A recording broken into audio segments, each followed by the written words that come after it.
యొక్క ఆదరణతోనే ఈ యొక్క ఆలయం అభివృద్ధి జరిగింది.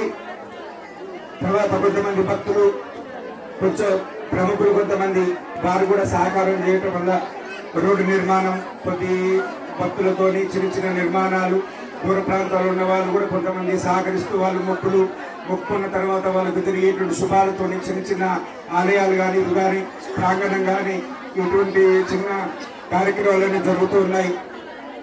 ఏ అధికారులు కూడా, ఏ రాజకీయ నాయకులు కూడా అమ్మవారి అభివృద్ధి కోసం పాటుపడలేదు.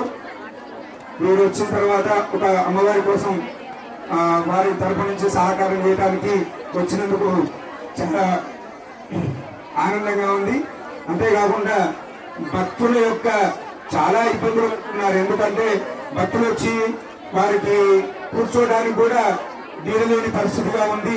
భక్తుల సహకారంతోనే కళ్యాణం చిన్నగా ముఖ మండపం నిర్మాణం అయింది. కొంతమంది భక్తులు మొక్కుకున్నటువంటి వాళ్ళ ద్వారా చిన్న చిన్న నిర్మాణాలు జరిగినాయి. తర్వాత అమ్మవారి యొక్క దక్షిణ వైపు ఉన్నటువంటి మండపం కూడా చిన్న చిన్నగా, అది 6 సంవత్సరాలు అయింది మొదలుపెట్టి. ఒక 8 లక్షల వరకు నిర్మాణం జరిగింది. కొంతమంది లోకల్లో ఉన్నటువంటి భక్తుల సహకారంతో ఇది పూర్తయింది. ఒక 18 లక్షలు 20 లక్షల వరకు అయితే అమ్మవారి యొక్క ఆ మండపం నిర్మాణం పూర్తవుతుంది. ఆ భక్తులందరూ కూడా అమ్మవారి కళ్యాణంలో చేసుకోవడానికి కానీ భక్తుల యొక్క సహకారంతో కానీ అన్ని కూడా అందరికి కూడా సామాన్య భక్తులు కూడా ఇక్కడ చుట్టూ కాలనీ, చిన్న చిన్న కాలనీలు కూడా ఉన్నాయి. వాళ్ళందరికీ కూడా ఇక్కడ ఒక ఆలయం, ముఖ్యమైనటువంటి ఆలయం ఉంది. గ్రామానికి ఈశాన్యంలో ఉంది. ఆ అమ్మవారి యొక్క వెలిసినప్పటి నుంచి కూడా గ్రామం అభివృద్ధి జరుగుతుంది, భక్తులకు మేలు జరుగుతుంది, శుభాలు జరుగుతున్నాయి. కానీ ప్రముఖులందరూ కూడా ఈ అమ్మవారిని ఎవరు కూడా పట్టించుకోవట్లేరు. తర్వాత భక్తులకు ఇబ్బందులు అవుతున్నాయి.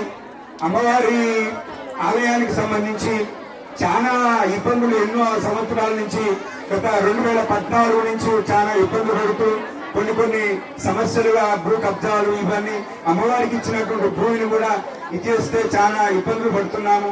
దాంట్లో చాలా వరకు మేము చేసినా కానీ మా యొక్క ఫలితం నిస్పృహగా అయిపోయింది. అటువంటి ఇబ్బందులు కూడా లేకుండా స్వారు చూడాలని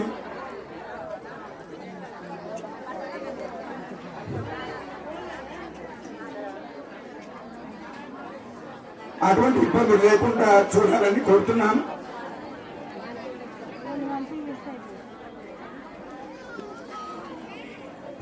దేవాలయానికి ఇచ్చినటువంటి భూమి ఒక 500 గజాలు కూడా కబ్జా అయిపోయినటువంటి పరిస్థితి. దానికి అధికారులు చుట్టూ తిరిగినా కానీ ఉన్నటువంటి అంత గుట్టనే జాగలేదు. కొద్ది భూమి ఉన్నది, ఆ భూమిని కూడా మింగేసి ఆ ఇల్లు నిర్మాణాలు చేసుకున్నారు. అమ్మవారికి అటువంటి ఇబ్బందులు లేవు, ముందు కూడా లేకుండా గుట్ట చుట్టూ ప్రదక్షిణ చేయించి దీని రక్షణగా, ఎందుకంటే భక్తులకు అన్ని రకాలుగా ఉండేటువంటి అమ్మవారు చల్లగా చూస్తుంది. ఇదొక సుందరవనమైనటువంటి ప్రశాంతమైనటువంటి వాతావరణంలో ఉన్నటువంటి అమ్మవారు. ఈ అమ్మవారికి అసలు వనమంతా, గుట్టకు వనం ఉంది, ఆ వనాన్ని కూడా నరకకుండా కాపాడుతున్నాము. ఆ వనం కూడా అమ్మవారి సన్నిధిలో ఉండి భక్తులకు రక్షణగా ఆ యొక్క మంచి ఆక్సిజన్ వచ్చేటువంటి వనమైనటువంటి వనంలో ఉన్నటువంటి అమ్మవారి గుట్ట మీద ప్రశాంతంగా ఉంది. దాన్ని కూడా వీరి హయాంలో అది పరిరక్షణ చేసి భక్తులకు మంచి ఒక క్షేత్రం లాగా చేయాలని మేము వేడుకుంటున్నాము. ఎందుకంటే చాలా ఆయాస ప్రయాసాలకు ఉండి ఈ 40 ఏళ్ళ నుంచి చూస్తున్నాము. ఈ యొక్క కొంతమంది సామాన్య భక్తులతోనే ఇంతవరకు అభివృద్ధి వచ్చింది.